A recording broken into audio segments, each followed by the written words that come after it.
ప్రజలందరూ బాగుండాలి. Start journey with smile. Be happy. వెంకటగిరిలో జరిగిన హనుమాన్ శోభయాత్రలో సీనియర్ న్యాయవాది లక్కమనేని కోటేశ్వరరావు పాల్గొని పట్టణంలోని కాశీ విశ్వనాథ స్వామి ఆలయం ముందు మాట్లాడుతూ శిరస్సు వంచి నమస్కరిస్తున్నాను. ముఖ్యంగా ఈరోజు హనుమాన్ జయంతి సందర్భంగా వైభవోపేతంగా ప్రతి సంవత్సరం లాగానే ఈ సంవత్సరం ఇంకా వైభవోపేతంగా జరిపినటువంటి విశ్వ హిందూ పరిషత్ కార్యవర్గ సభ్యులకు ప్రత్యేక ధన్యవాదాలు. ఈరోజు మనం చాలా తెలుసుకోవాల్సిన విషయాలు ఉన్నాయి. హనుమంతుడు చాలా శక్తివంతమైనటువంటి దేవుడు. మనందరికీ తెలుసు. మనం చిన్నప్పటి నుంచి దేవాలయాల్లో మనం ఒక పాట వింటుంటాం. ఆంజనేయ హనుమంత అతి బలవంత హనుమంత. అతి బలవంతుడైనటువంటి అనంత శక్తి కలిగినటువంటి హనుమంతుడిని ఈరోజు మనం ఈ శోభయాత్రలో పాల్గొన్న మనందరి పూర్వజన్మ సుకృతంగా భావించాలి. పాల్గొన్న ప్రతి ఒక్కరికి వాళ్ళు అనుకున్న లక్ష్యం నెరవేర్చడంలో హనుమంతుడి శక్తి సామర్థ్యాలు మనకు లభిస్తాయని చెప్పి ఆయన సంకల్ప సిద్ధి లభిస్తుందని ఈ సభాముఖంగా అందరికీ ఈ శోభాయాత్రలో హార్ట్ఫుల్గా పాల్గొన్నటువంటి ప్రతి ఒక్క హిందూ బంధువుకి వీరాంజనేయ స్వామి యొక్క సంకల్పం ఉంటుందని చెప్పి సభాముఖంగా తెలియజేస్తున్నాను. ఇది మన యావత్ భారతదేశంలోకి పోతే ఇది మన యావత్ భారతదేశం హిందూ దేశం, పెద్ద హిందూ దేశం, ఉన్నటువంటి అతిపెద్ద హిందూ దేశం భారతదేశం. ఈ భారతదేశంలో 1950లో 85% హిందువులు ఉన్నటువంటి భారతదేశంలో ఈరోజు హిందువుల శాతం 2015 లెక్కలు చూస్తే 79%కి తగ్గిపోయింది. అదే ముస్లింల శాతం 9% ఉన్నటువంటి ముస్లింలు ఈరోజు 20%కి వెళ్ళిపోయారు. ఈ విధమైనటువంటి భారతదేశంలో సర్వమానవ సౌభ్రాతత్వం, ఈ ప్రత్యేక రాజ్యాంగం, ప్రత్యేకమైనటువంటి సంస్కృతి సాంప్రదాయాలు కలిగినటువంటి దేశం మన భారతదేశం. ఈరోజు ప్రపంచ దేశాలు మన భారతదేశం వైపు చూస్తున్నాయంటే ఈ హిందూ ఆచారాలు, సాంప్రదాయాలు, సంస్కృతి చూసి వందల వేల కోట్ల అధిపతులైనటువంటి ఇతర దేశస్తులు సైతం ఇక్కడ వచ్చి చిన్న కుండీరాల్లో, ఆశ్రమాల్లో మన సాంప్రదాయాలను అవలంబిస్తూ బతుకుతున్నారు. అంటే ఇది మన హిందూ దేశం, హిందూ సాంప్రదాయం యొక్క గొప్పతనం. ఇప్పుడే మన పాట పెట్టారు, హిందువుగా పుట్టడం అనేది ఎటువంటి ఇదో.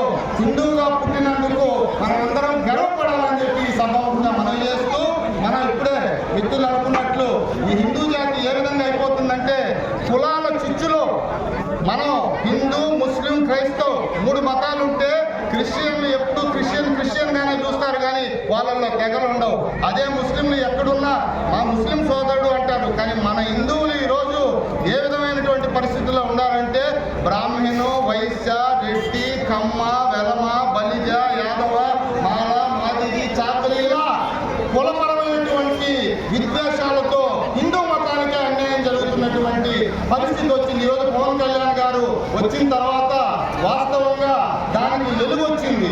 ఈరోజు హైందవ మతస్థులు, ఈరోజు హిందువులు, ఈరోజు హిందూ మతాన్ని ప్రపంచ దేశాలు హిందువులుగా పుట్టలేదని బాధపడుతున్న ఈ తరుణంలో ఒక హిందువుగా పుట్టినందుకు గర్వపడమే కాకుండా మనం ఈ హిందువులలో, ఈ కులాల చిచ్చులో మనం ఫస్ట్ హిందువులు అనే మాట మర్చిపోతున్నాం.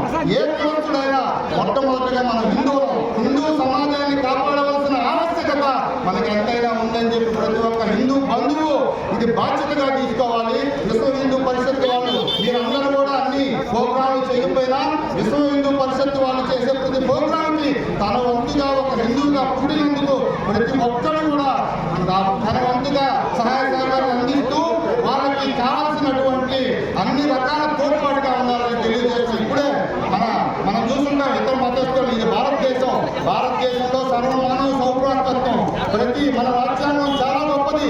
ఈ రాజ్యాంగంలో అన్ని మతాలని సమానంగా చూడాలని ఉన్నా ముస్లింలు, క్రిస్టియన్లు మైనార్టీలుగా ఉంటే వాళ్ళకి హిందూ మతానికంటే నిన్నగా రిజర్వేషన్ ఇచ్చినా కూడా మన హిందువులు దాన్ని స్వాగతించామంటే అది హిందువుల్లో ఉండేటువంటి గొప్పతనం అని మనం గర్వంగా చెప్పాలి. అటువంటి హిందువులు ఈరోజు హిందూ మతంలో కొన్ని బాధాకరమైన విషయాలు చెప్పాలంటే మొట్టమొదటి హిందూ అయినా భారతీయుడు అని మొట్టమొదటి గుర్తుపెట్టుకోవాలి. భారతదేశంలో ఉన్నటువంటి భారతీయులు కొంతమంది, అందరూ ముస్లింలు అని నేను చెప్పను, చాలా మంది ముస్లింలు భారతదేశం కోసం ప్రాణాలు అర్పించే వాళ్ళు ఉన్నారు. కానీ కొంతమంది పాకిస్తాన్ ఐఎస్ఐ ఏజెంట్లు, కొంతమంది భారతదేశంలో పుట్టి భారతదేశంలో ఈరోజు జీవిస్తున్నటువంటి ముస్లింలు భారత మాతాకి జై అను అని చెప్పి బహిరంగంగా చెప్తే వాడి భారతదేశంలో జీవించేదానికి అర్హుడు కాదు అని చెప్పి మన హిందూ సమాజం పోరాటం చేయాల్సిన అవసరం ఎంతైనా ఉంది. మనం అందరినీ సమానంగా చూసి మనకంటే ఎక్కువగా చూసిన మనల్ని హైందవ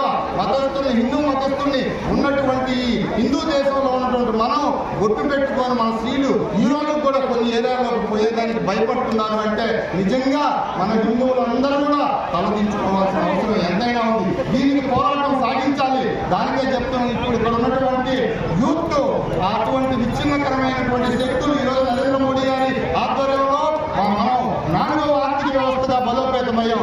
రేపు పీడబ్ల్యూసీ ప్రొఫెషనల్ సర్వే చేస్తే ఆ 3వ ఆర్థిక వ్యవస్థగా 2030కి పోతున్నాం. అయినా కూడా మనం అభివృద్ధి చెందిన దేశాల్లోనే పోకుండా అభివృద్ధి చెందుతున్న దేశంగానే ఉన్నామంటే ఇటువంటి విచ్ఛిన్నకరమైనటువంటి శక్తులు మన భారతదేశంలో ఉన్నారు. దానికే సోదరులారా, నేటి యువతరానికి నేను ఇచ్చే పిలుపు నవశక్తితో, నవయుక్తితో, నవధైర్యంతో, నవనవోన్మేష దీప్తితో యువతరం విచ్ఛిన్నకరమైనటువంటి శక్తులపై విరుచుకుపడాలి. జాతీయ తత్వ ప్రబోధ గీతాన్ని ఆలపిస్తూ ప్రపంచ దేశాల్లో భారతదేశాన్ని అగ్రగామిగా నిలబెట్టి నేను భారతీయుని నేను వివరించుకు తిరిగే రోజు కోసం యువతరం దీక్షా కంగందారులు కావాలి. కమాన్ కమాన్ లెటర్ హిందువుగా పుట్టి గర్వపడడం.